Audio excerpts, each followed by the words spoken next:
refunding this. Also, economic development. You see all the economic development that's going on in the county and in Hoover, and there are a lot on the books right now that Commissioner Ammons is in charge of. He is our commissioner for economic development. He gets money to do that. But one of the most gratifying things that we do is to be able to give back to the students, because as a retired educator, the students are our future. And if we don't reinvest in their education and their future, we will be doomed to fail. And I want to thank the board and everyone here. I believe you cleared the room from everyone that was, except those who are in a hierarchy position. And without you, your engagement, your involvement, we couldn't get this done. I want you to count on this for at least the next 20 to 25 years. And it's up to you to make your check grow. How do you make your check grow? You bring more students into your school system. And we will do our part. We appreciate you. God bless you. And Dr. Murphy, come get your check. Yeah. And I want to add, because I had an opportunity to go out to the River Chase, what do you call it? RC3. RC3, Career Tech. How fantastic. I don't think there's a facility like that anywhere. I was totally impressed. I relay that to everybody everywhere I go now, and it's so fantastic. So we sure would like to and appreciate being able to bring a lot of money, $1.911 million. Happy to receive it. Thank you.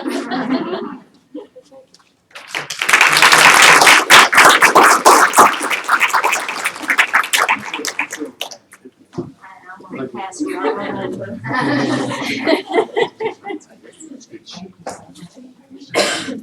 Thank you. Oh, I hold it here. Thank you. See you next year. Thank you. See you next year.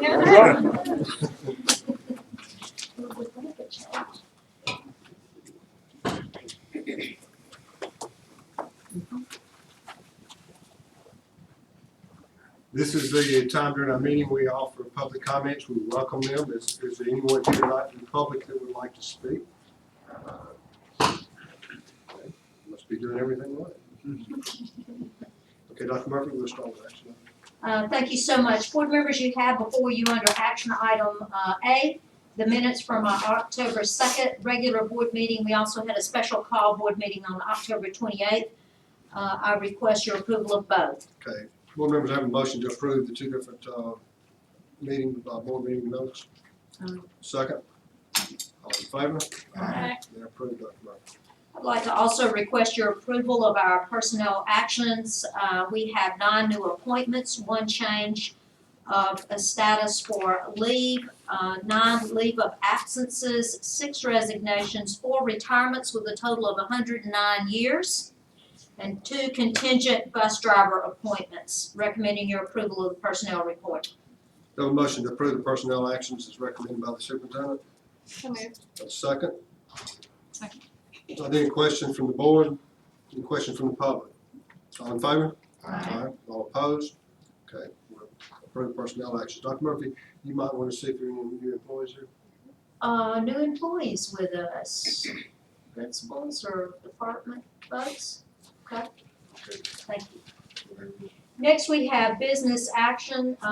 We'll have Michelle come up. I have 3 requests under business action. One is your approval of the monthly financial statement September of 19. Our cash disbursements for September of $3,361,195, and our payroll for October of $8,428,449.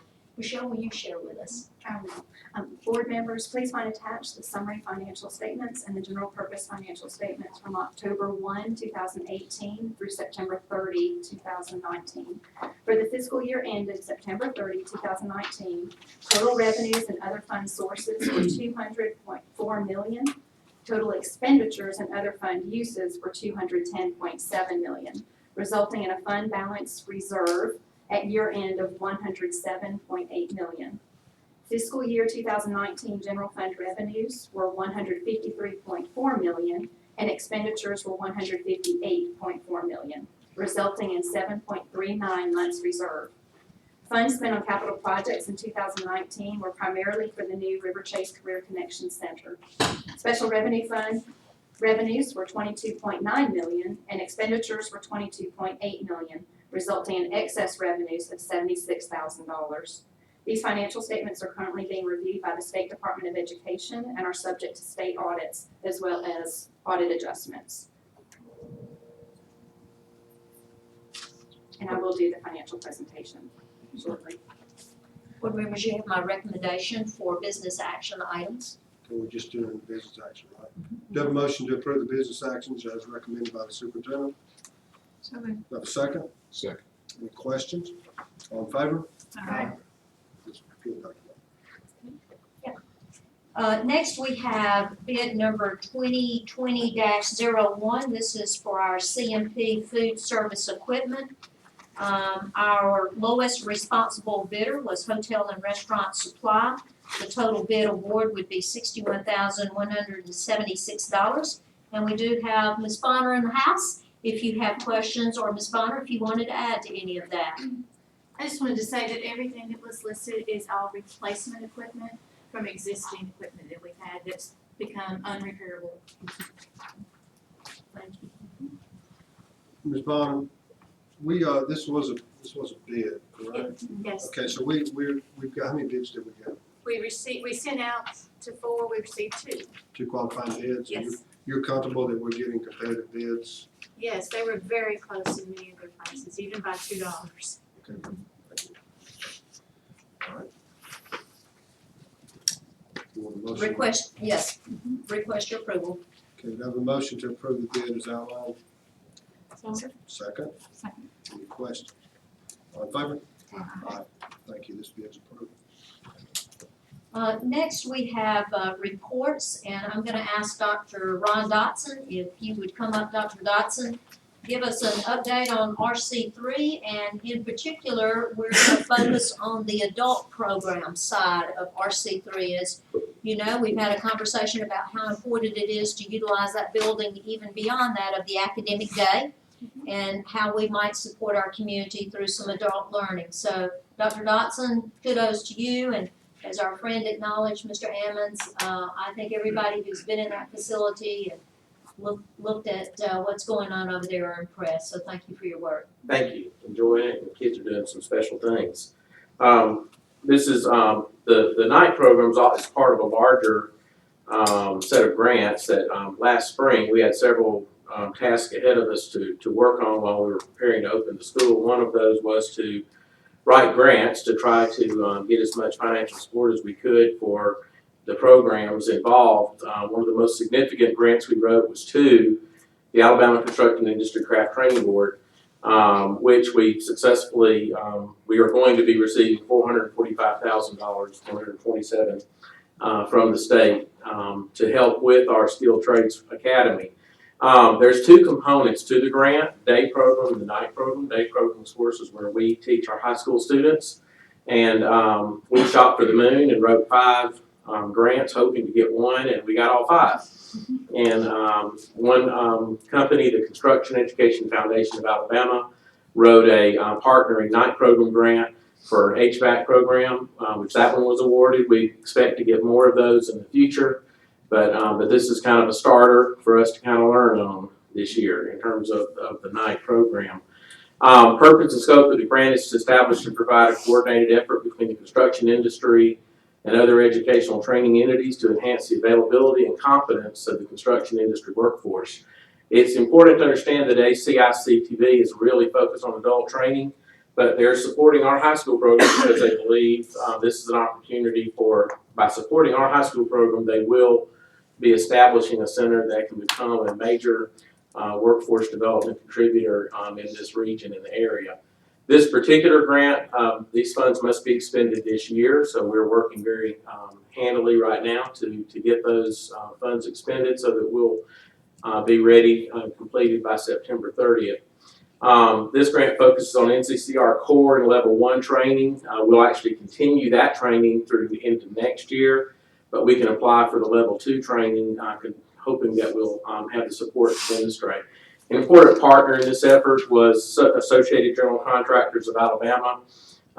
They assisted us in preparing these grants and also pledged $130,000 in in-kind contributions, which some of that's already come to our school in the form of tools and equipment and materials that our kids are already using today. So that actually increases the financial impact to over $500,000. The day program is, of course, us. We are the training entity and the fiscal agent. We have the carpeting grant. There's particulars that go along with that. It includes both equipment, materials, consumables, personnel. We have the ability to hire actual craftsmen to come in to work with our kids and pay them to be able to spend time with our kids, sharing their skills. One important goal this year is to have our kids OSHA 10 qualified, so this will pay for their training certifications in that area. And then, of course, we have the AGC in-kind support with that. We also have the electrical grant, similar structure. We have an equipment operator grant. This one is a little different because it's not this is going to be a virtual. We can't put kids in an actual excavator. I've tried. But they have to be 18 before we can actually put them in a real excavator. So this is going to be a virtual reality training that is sponsored by Thompson with the Komatsu virtual reality program. So really, really anxious to see that up, and I can't wait to get in that thing myself. HVAC, yes, sir. You'll be next in line, Mr. Gill. HVAC, of course, tremendous demand in this particular industry in our area, lots of interest, and that will be the focus of our night program, which will be our first experiment into the adult training. Welding, this grant will go a long way to being able to fill up those welding labs with equipment that we need to get work going in this particular area. The night program, this is the training entity and fiscal agents Construction Education Foundation of Alabama, and the CEFA. They're already operating out in, I believe, the Irondale area, and so they have a presence and a proven track record of adult training in the community. They're going to be using RC3 as an additional training site for their workforce training curriculum in HVAC. They run a 12 to 15 week program, 2 nights a week. We hope to begin this in early February and anticipated enrollment of 10 to 15 participants. I try to keep the numbers very low so that it's very hands-on and oriented toward actually successfully working in the industry. There is a cost to participants. That's primarily to ensure that they have skin in the game and have an investment in participation.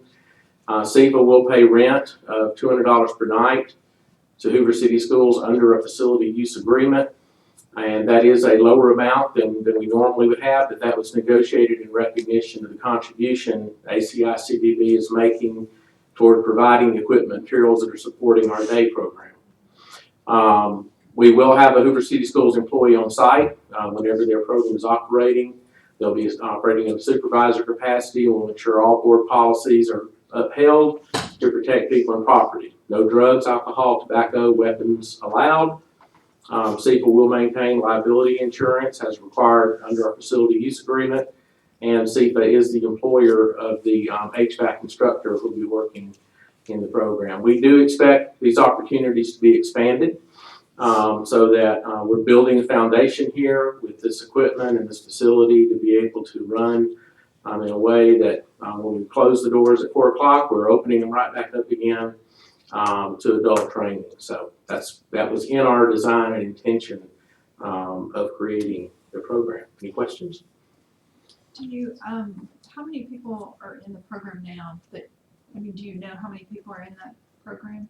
In the day program, No, in the night program that's already existing, in Irondale. they typically run 10 to 15 participants through, and that there's 3 stages of that training. It typically takes someone a year to go through all 3 stages, but they don't always do them all in the same year. They may do one, work at a certain level for a little while, and then go to another one, and then they get more money and can do more highly specialized work. You mentioned, we've got approved instructors that are actually professionals in the industry. Yes, sir.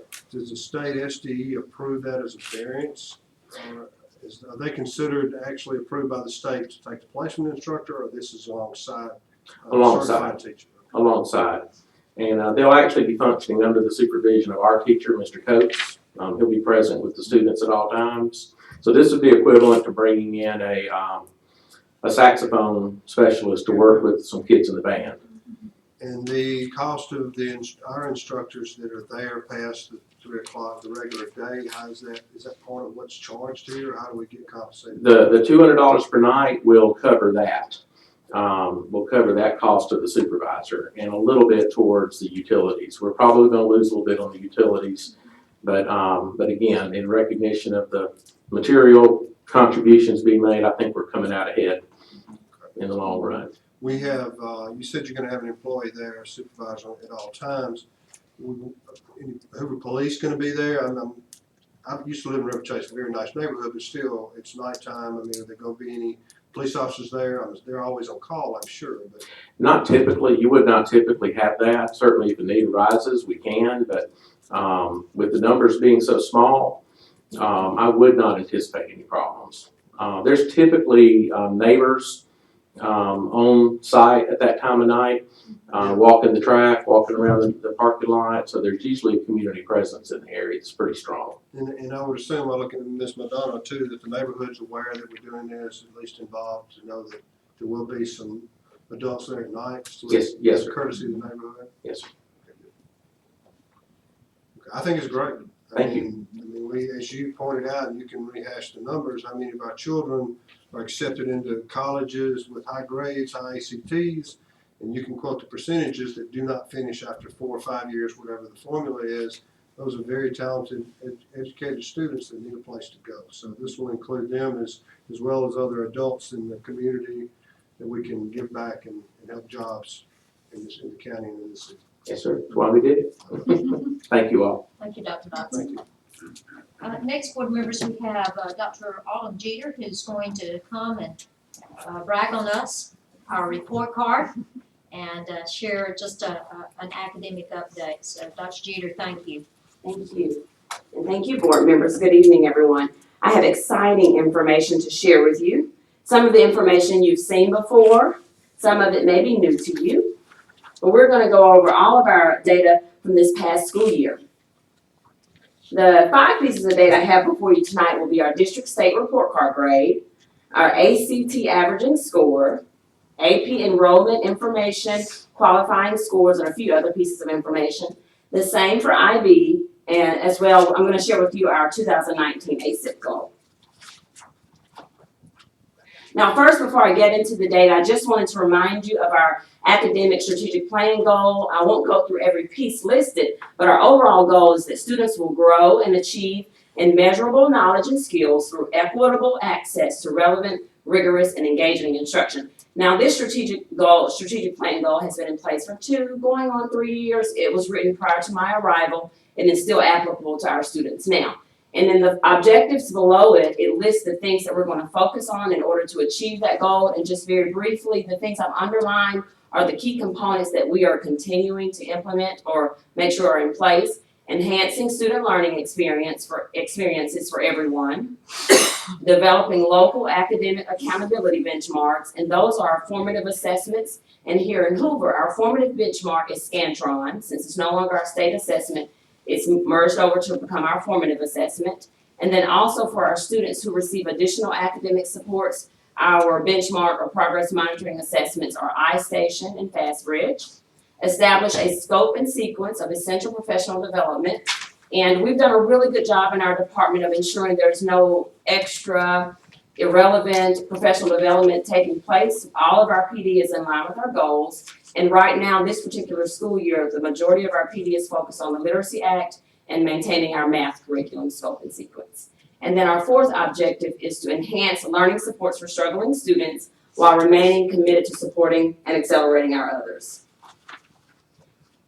Now, the report card grade is comprised of 6 areas, and I'll tell you more about them in just a moment, but academic achievement is 20%. This comes directly from the State Department. They have a formula that they utilize to get to these percentages, but overall, this is the basic information that we received at the district level. So academic achievement is 20% of our grade. Academic growth is 25% of our grade. Graduation rate is pretty hefty. You see it's the largest. It's 30% of our grade. And the graduation rate comes from the year before last. It's a combination of cohorts 4 and 5. So students who did your traditional plus those who had to come back an extra year for something. Progress in English language proficiency is 5%. College and career readiness is 10%, and chronic absenteeism is 10%. All of those things make up our grade. And I know you've seen this next slide. It's in a different format for you tonight, but this is Hoover City Schools information. We're proud to say that we received a 94A here in Hoover from last year's reports. Our students, faculty, staff, administration, the district level, Dr. Murphy, we all have worked really, really hard to ensure that everything we're doing around here is standards-based. There are no extra foo-foo things going on, and that our students receive the additional supports that they need, be it intervention or acceleration. For Hoover City Schools, and this is our district percentages, our academic achievement was 88.54% of our students met or exceeded their goals. And I'll have some comparison data in just a moment to share with you. That is, that's remarkable. 88% of our students are meeting or exceeding their goals and achievement. Achievement comes from the information listed below it, Scantron, ACT plus writing, and a portion from pre-ACT's growth information. And achievement deals with the standards. Are we teaching the Alabama course of study? Academic growth, 100% of the students in Hoover City Schools met or exceeded their growth goals. And that's phenomenal. That's remarkable. That is to be commended. As I mentioned, graduation rate, we are at 93.75% for our graduation rate. And it is based on the year before last, a combination of those students, the year before last, plus any who had to come back one additional year. Our college and career readiness rate, we are at 86.34% of our kids, again, have met that goal or exceeding it. And that's growth for us, you'll see on the next slide. Chronic absenteeism, you want this number to be small. And as I share the other reports with you, you will see our decrease. Only 4% of our children are considered chronically absent. We want to get to 0%, but this is to be commended as well. And then progress in English language proficiency. For your annual goal or proficiency target is 50%, and 60.33% of our students who are categorized as EL met or exceeded the goal. So all of these areas, we're very, very proud of ourselves. Last year, our score was a 98. I will go there. This is what the report looks like that we received from the State Department. So this is this year's report. I'll give you a second to glance over it. And this is just a visual of those percentages. And again, the smallest, as you see, is chronic absenteeism, and you want that number to be small. And on the other ones, we're aiming for full circles. So that was this school year, or last year, students, 94A for Hoover City Schools. The year before last, 2017-18, Hoover City Schools received a 90A. And I can go back and forth, but just to compare just very quickly, this is this past school year, if you look at our circles. And the year before last. So we are closing them. Make note of EL, we were at 60% this past school year. The year before that, 48%, so growth is taking place. And then I have one more visual. This is 2 years ago, 2016-17. And I forgot to mention chronic absenteeism going back to the year before last. 11% of our students were chronically absent. We know this past school year, only 4%. And the year before that, we were at 9%. So Hoover's making gains. Hoover's happening. In the academic world, we're very, very proud of the hard work that's taking place. So that's a quick summary of our report card grade. And here's a visual of a comparison that we put together, and Dr. Murphy shared that with the faculty and staff of Hoover City Schools about a month ago. She shared it with everyone. Two of our schools have Bs, both of them have 88s, they scored an 88. Last year, 5 of our schools scored a B, so we did very well. Our 14 schools, all the rest of them have A's, with Deer Valley and Greystone both receiving 99s. Very proud. And South Shades Crest and Brock's Gap will always receive the same grade because they're considered one school. Moving on, ACT, our composite scores. How well are our high school students doing on the ACT? Now, make note or pay close attention to 2015. This is when the state required for everyone in our state, all of our students, to take the ACT. So if you see a dip from 2014 to 15, and 14 and before, those were students who, like our parents paid for it, we took it because we wanted that score in order to go off to college. And then in 2015, we began giving that assessment in the school. At the bottom are our 2019 composite scores.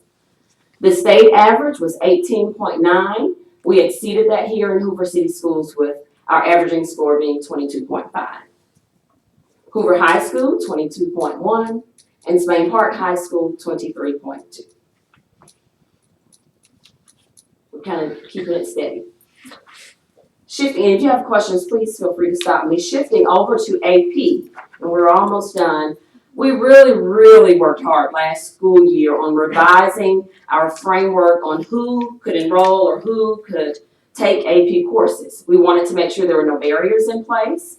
There was a committee of us who worked together along with Dr. Lamar, Mrs. Cook, and a few other representatives to ensure that we didn't have barriers in place for students that wanted to take AP. We have more students taking AP courses, and you know with anything, when you have more people doing something, sometimes on the assessment, the scores may drop, but that's not necessarily the case for us. Here, 2019 at Hoover High School, total AP students, we had 511. Number of exams given, 992. Now that it's important to know that the number of exams given could be for the same child. So if a child is taking multiple AP classes, they're in that number, or they're taking multiple exams. Percent of AP students with qualifying scores at Hoover High School, 62% of those students scored a 3 or above. So those scores qualify for college credit.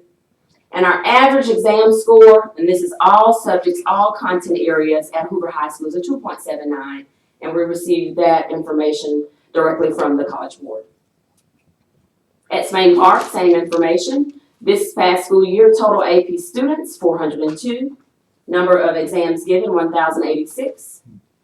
Percent of students with qualifying scores, 73.9% of the students taking these assessments earn a 3 or better. And the average score is a 3.2 at Spain Park with AP assessment. And last but not least, as far as assessment scores, is IB. IB is another area, again, that we worked really hard. I'll never forget the first meeting we had to discuss barriers and how can we break them, remove the barriers. That was a difficult meeting, but I learned a lot. We got ourselves in a great position, and right now, at the end of last school year, we have 51 students, or seniors, these are seniors are enrolled in IB. And if you look back at 1997, there were 8, and now we're at 51 students.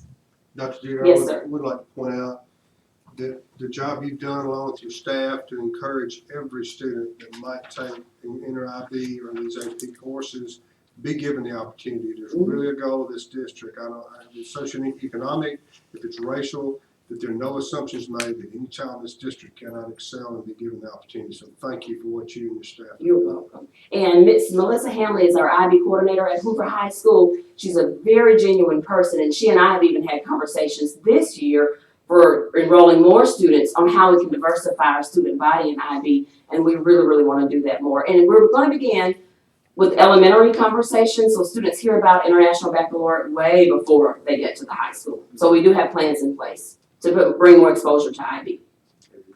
And then their score results, we're doing very well here in Hoover City Schools with our IB program. Just we'll focus on 2019. The number of exams we gave this past school year was 279. And much like AP, it could be the same child taking multiple exams. The averaging score, and the goal is from a 4 to 7. If they score anywhere, if you see any between 4s and 7, that's what we want, because that means those students are college ready, based on IB standards and the credits roll over. And then the percent qualifying scores. 83% of our students who take the exams earn a 4 or better. And that's really remarkable. We're growing. IB is a great program that I think will be here forever. And then lastly, I won't go through everything here. These are our goals for this school year in Hoover City Schools, our academic goals. And just very quickly, the priority statements are what we're working on, but curriculum and instructional practices will be aligned to the Alabama course of study to support student proficiency. And as we go more in depth, it talks about what we will do, and that's what our PD is aligned with. Our professional development in Hoover City Schools is completely aligned with our goals. So that's one priority statement, and our second priority statement as it relates to our learning gains. Teachers will utilize data from the RTI process to assist students in demonstrating proficiency by being on track to meeting individual growth targets. RTI is a real process here in Hoover City Schools, and our department monitors it. We go out and attend meetings when principals invite us or when we have a moment to go, just to ensure that all tiers are in place for students who need support. Questions? I have one question about the AP exam. That is a optional process, is that correct? It's like the kids can elect to Oh, take yes. it or not. Mm-hmm. They sign for the class, and not all students take the exam in the end. Again, we do encourage them, if they can get through the course that school year, surely they'll go for the exam, but not all do. There's a cost associated, right? Yes, but we have measures in place that if ever a family or a child mentions to the teacher or the AP coordinators at both Hoover High and Spain Park, they need assistance, we have plans in place. Yes. Okay? All right, thank you. That's great. Thank you Great so job, much. Dr. Jeter. I think this is a good time for us to clap for the success of this school district. It's the great work of so many principals who are leading so well, so many teachers who go into that classroom every day on their A game, students who are willing to engage in that instruction, parents who care what their kids are doing when they get in the classroom. It's just a collective effort from all, and so thank you so much. Well, Dr. Jeter, this could be for you too, Dr. Murphy. There's an amendment, Amendment 1 on the ballot March 3rd. Take a look at the end of that amendment. You'll see where one of the legislators wrote in there that we're trying to eliminate Common Core. I'd like either one of y'all to point out the fact we don't follow Common Core. Please feel free to speak on that so people understand. I'm not suggesting how you vote on that amendment, but please understand we're not bound by federal Common Core in the state of Alabama. So. We have an Alabama course of study that we follow, and the State Department pulls representatives from across our state to develop our standards. Then we've got a representative now on the math course of study committee with the state, and we've submitted names for ELA. That's coming up now, and our real Alabama teachers, administrators, and I believe they bring on retired administrators as well to write or revise our course of study for the state, and that's what we follow. Yes, our course of study is not dictated by the federal government. You'll get some scare tactics out there, so just please understand that programs like this, that we're aligning to what Alabama, what the Hoover City Schools feels like is best for our children, that we do align our children so that they can succeed in another state if they leave, be on track to participate in other states if they leave, or if students come here that they're on track. The federal government's not telling us what to do in the state of Alabama. We do adhere to federal Title I guidelines, of course, but we want our children to succeed wherever they go in the state of Alabama. If they go to college or if they go to trades, that they're aligned to be successful in their lives. And the same for our new state assessment is completely Alabama standards aligned. I know Dr. Murphy mentioned it a couple months ago that some of us in our district have served on those state committees to write the assessment, and I have a couple times, and I can 100% tell you it's based on Alabama, written by Alabama educators, aligned with our standards, Alabama standards. Perfect. Thank you. I don't think anything else needs to be said about that. Thank you. Well done. Let me have Michelle come and share with you our school year-end financial presentation. Thank you, Michelle, Dr. thank Murphy. Thank you.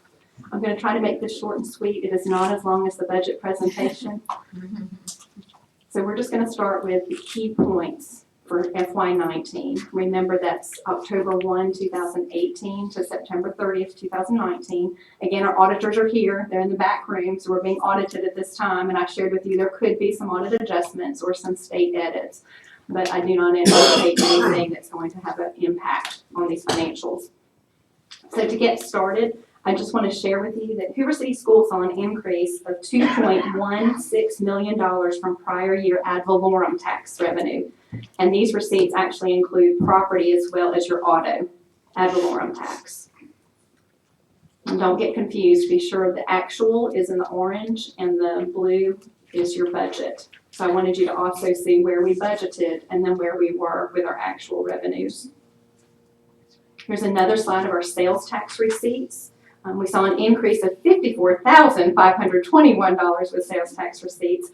As I shared during the budget presentation, I'm not anticipating any large increases. I think we're going to be pretty steady with sales tax receipts. I'll be pleasantly surprised if it increases. I will present again in April our 6-month review with detailed tax receipts October through March. So I'll come back, and I think we did it in April last year, where I actually showed you in detail of all of our tax receipts that we received from Shelby, Jefferson County, and the city of Hoover. Here's a pictorial of our fund balance. The 2019 fund balance reflects a decrease of $10.3 million as a result of our cash outlay for the new River Chase Career Connection Center. For the audience, Hoover City School leaders chose not to incur more debt for capital projects, to include new construction as well as the care for our existing buildings, as long as we can maintain a healthy reserve. So that was one of the reasons why we had that dip. We did not incur any additional debt for the new building. If you remember, the projected fund balance for September 30, 2019 was actually $103.5 million. So we ended with 107.8. And here's just one of the financial statements that I have to report to the State Department. If you look at that last column again, the projected spending was $14.8 million in excess of current year revenues due to the purchase and renovation again of RC3. At the end of fiscal year 2019, the amount in excess of current year revenues was only 10.3. So where we thought we would dip into the reserves 14.8 million, we only had to dip into the reserves 10.3 million. Could I don't want to interrupt No, your yes, flow, ma'am. No, but go if I ahead. may. Yes, ma'am. So the observation would be this. We could have borrowed money and presented to you a budget that was actual budget to actual expenses. We could have demonstrated that balance. It doesn't make sense to go out and borrow money in order to renovate RC3 when there's adequate reserve to be able to do that. So again, the wisdom of this board was there's no need for us to go out and borrow the money. We can certainly dip into our reserves. We have savings reserved for a purpose, whether it's our personal finances or that of our school district. So we were in a place where we could go and get that money, and what a fabulous facility RC3's turned out to be. I know sometimes we think, oh my goodness, we put lots of money into that building, and we did. But I think the dividends to be paid in the long term of the end results on the impact of our students certainly will be worth that investment. So just that quick observation. One thing I do want to share with you, we didn't only do capital projects for RC3. We did do That's other right. things around the district. It's So the that's bigger what this piece. slide shows you. We actually purchased new school buses. We had some more expense for the Hoover High School band room expansion. We did resurface several parking lots throughout the district as well as the central office. Obviously, the new RC3 building. We did paint all of our local schools. We had HVAC projects at various local schools, and we have actually started making payments for the Berry Middle School additional classrooms, mostly to our architects and engineers, but those have begun. Total capital outlay for fiscal year 2019 was 15.8. Of that amount, we were able to absorb 6.1 million with current revenues. Very, very important, so I want to repeat that. Of that amount, we were able to absorb $6.1 million with current revenues, only dipping into the reserve 9.7 million for capital projects. The remaining dip into the reserve was our increase in principal and interest payments for existing warrants. For anyone interested, the remaining debt is $156.8 million, and our increase in principal next year will be $1.8 million.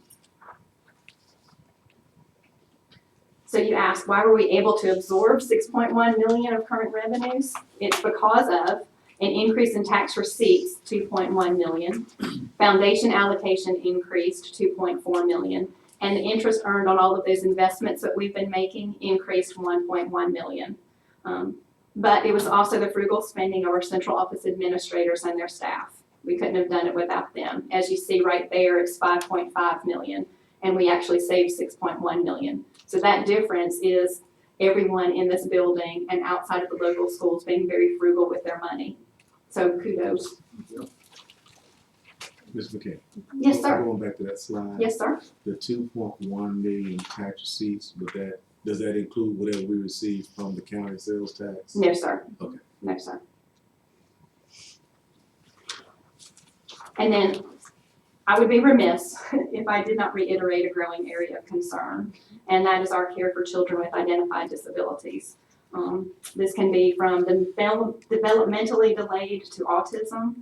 I did share with you in September, one of the major special revenue sources is federal funding for individuals with disabilities. That's what we call IDEA Part B. As you can see in this table, our total revenues for FY19 support $7.8 million, if you look at that total column. Our total expenditures for FY19 were more than $16.3 million. $8.5 million being funded by our general fund or local revenue sources. You can see the federal funding, $2.5 million, state funding, $5.2 million. That comes in and it goes out. That's what we talk about, that special revenue. It's restricted and you have to use it in a certain way. That's how our district has decided to use it, or used it in FY19. The majority of it is for salaries and benefits. Funding for special education, I shared with you in September, is tied to the number of students identified. Since that conversation in September, and remember we talked about numbers from July to my conversation with you September the 10th, but since September the 10th, we have now tested an additional 61 students, and of those 61, we have identified an additional 42 students with special needs. One of those new students is receiving a nurse's care. We have also added 3 self-contained classrooms since the beginning of school. Each required a new instructional teacher, but with Mrs. Jones' more support and creative handling of personnel, we did not have to hire additional aides for those 3 classrooms. I did want to share salaries and fringe benefits include approximately $1.2 million for speech pathologists and approximately $380,000 for therapists on staff. Professional services includes instructional aides, SPUR, psychometrist services, psychological services, and additional speech pathology and audiology services. We are currently, since we mentioned SPUR, we're currently outsourcing 96 instructional aides at an annual cost of $2.5 million. So again, I just felt it was important that I share some of this. The one other piece I want to share with you is that transportation and nursing that you see there. Transportation includes the salaries and benefits of drivers, aides, and nurses for AM, PM, midday, and extracurricular travel. This number does not take into consideration the fuel or the maintenance of those buses. It's strictly salaries and benefits that I was able to identify there. And then one other piece to our special education program is our preschool. Preschool tuition, the local funds, is collected at the local school. So we do have students that are paying tuition at Trace Crossings.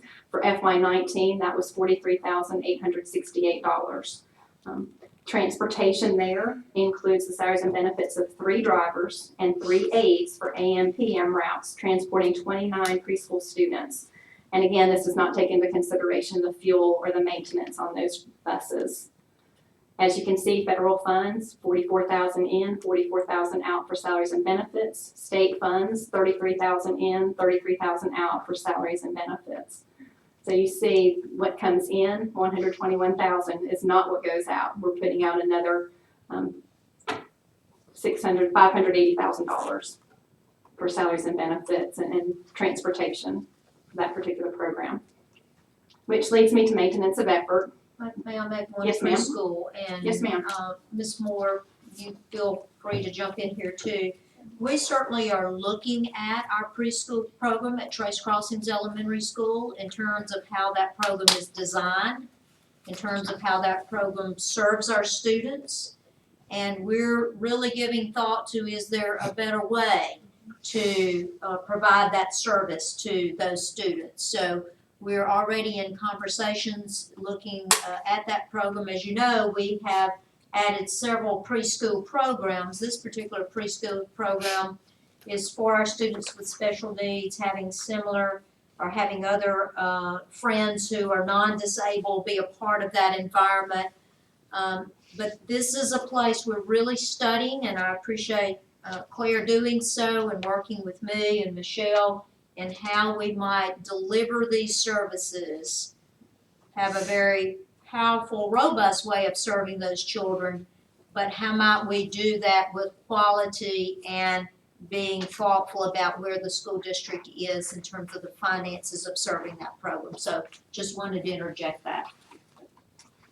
And last but not least, let's talk a little bit about maintenance of effort. Remember, our actual FY19 per capita expenditure is $10,942. I was pretty close in the projection that we shared, but it's $10,942 per student. With total expenditures for special education and programs in Heber City Schools just shy of $14.4 million.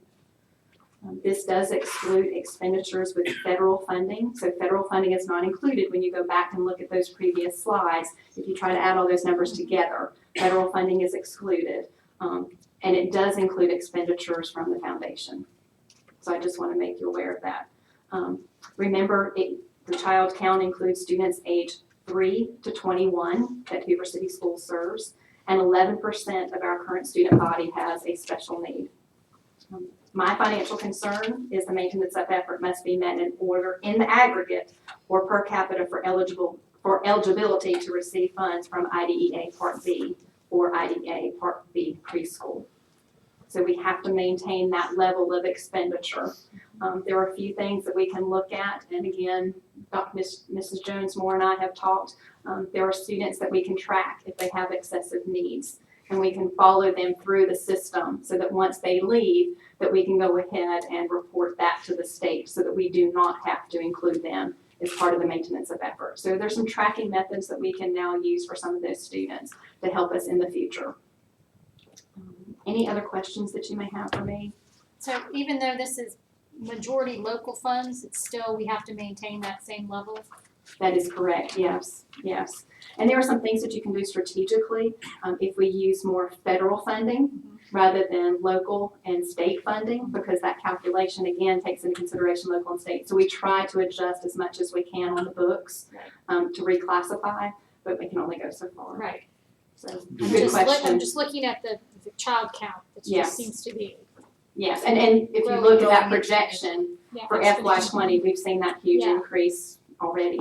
Do we get more federal dollars the more special needs kids that we have? It is based on the numbers. Unfortunately, it's not based on the type of need. Okay. So where we're seeing a lot more that have severe needs and require that special aid or that special nurse that requires special equipment, that's what we're starting to see that's increasing those expenses. Are there grants or any, can we petition? We are the trying, we are trying. We are doing everything we can to try to get more funding to support that.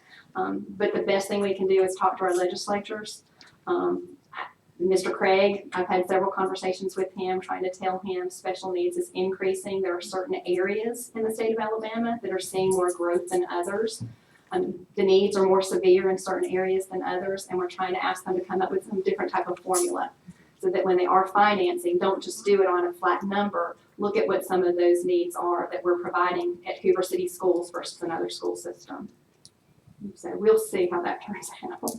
And Dr. Mackey is well aware, State Superintendent, of the challenges financially as we're trying to meet the needs of all of our students. So I think your point's well made. Sharing with our legislators the additional demands to serve all of our children well is certainly one we should all have. Dr. Murphy, is there any data that suggests that these numbers are increasing because we do such a good job for special needs services, or is I or is there some other? I would say that, we do serve our students well, and and parents want that for their children. They want their child to be served the very best they can be, and I think we're noted as a school district that, does our very best to find a way forward to support our students. But that's a good question. I think that's true. And I will say I'm not on Facebook, but I do hear that there are people on Facebook that talk about Hoover City Schools and the services that we provide. And I have heard from real estate agents that they actually promote that sometimes when they're selling a home. If they know that a family has a special needs child, they try to put them in the Hoover City school system. So yes, I think the reputation is there. And we do a good job. That's what we're supposed to do. I mean, our job is to educate our students and provide those services, and then we don't want to not do that. We just need to come up with another way to fund it, I think. I think this is a great point in time for me to tell you what a terrific job Claire Jones-Moore does in the area of special services. She works to find the best ways to serve our students. She's always thoughtful about the needs of those students and very thoughtful about where we are in terms of our budget. And I'll tell you, Claire, I'm exceptionally grateful for you and to you for the work you do. So thank you. You pay me later. We're appreciative. Claire's a genuine soul who cares deeply about our children.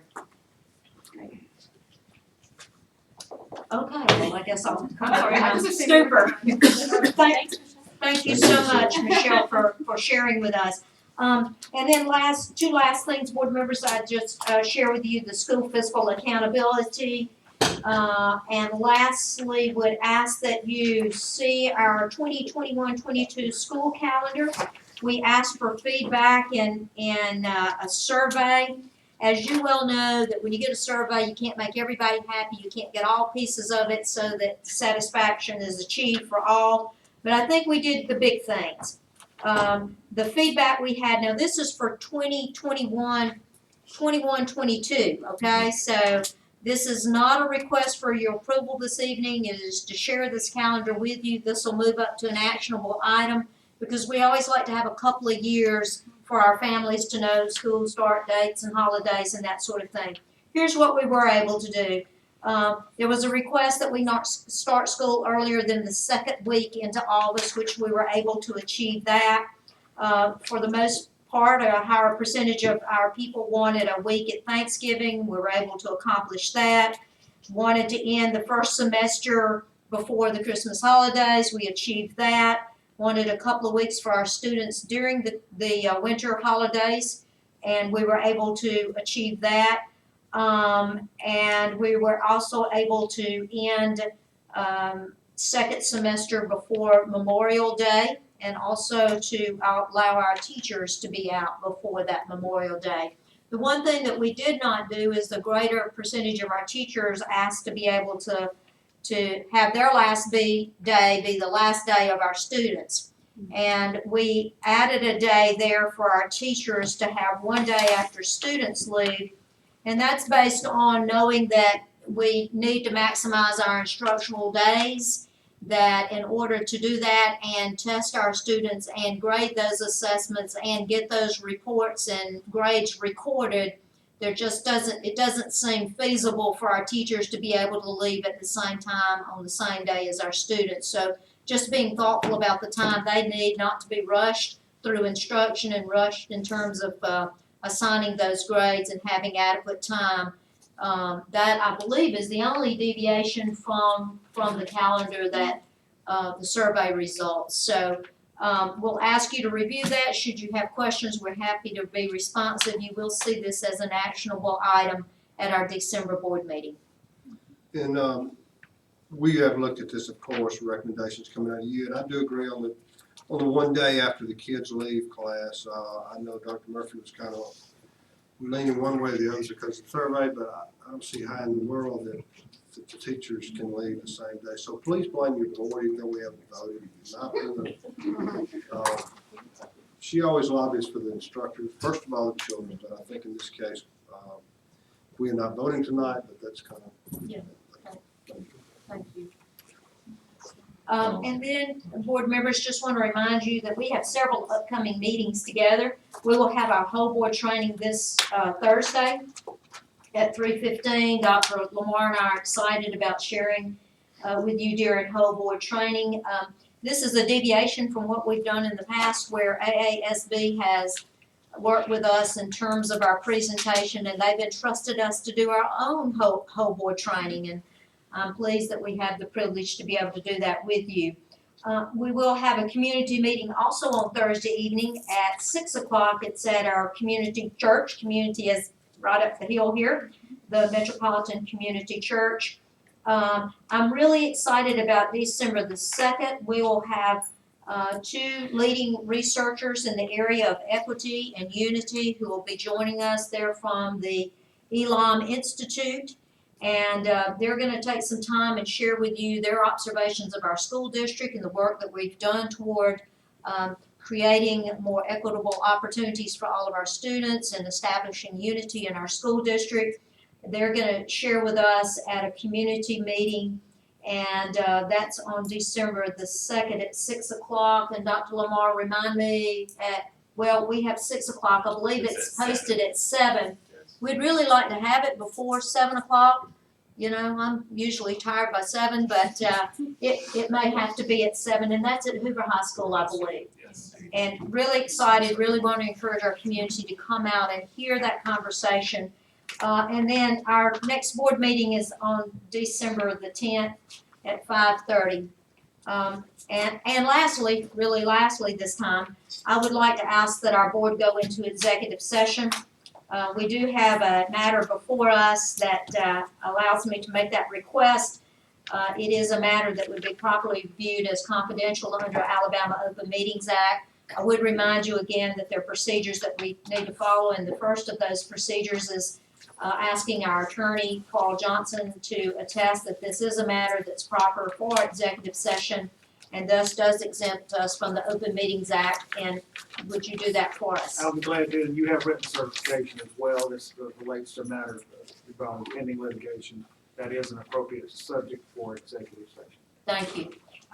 So we'll need to vote whether to go into executive session. We'll need to do that by roll call vote. Mrs. Netterville will make those calls for us. If we do have a majority of us agreeing to that, we'll need to record that, go into executive session. So at this time, Mr. President, I would like to ask that we go into, or you entertain a motion for us to go into executive session. Got a motion to go into executive session as outlined and certified by our attorney tonight.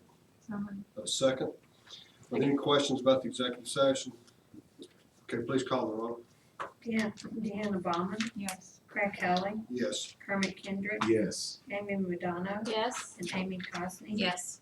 Okay, we're voting to go into session. We'll say, my guess is, Mr. Johnson, you might guess on time. Okay, we'll say. 1 hour. 1 hour, okay, we, That's all we paying you for, 1 hour. that's right.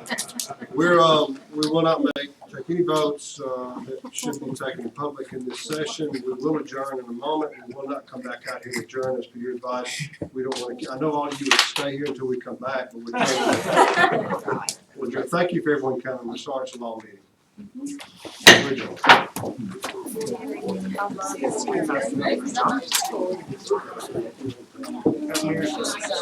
Good night. John, how are you?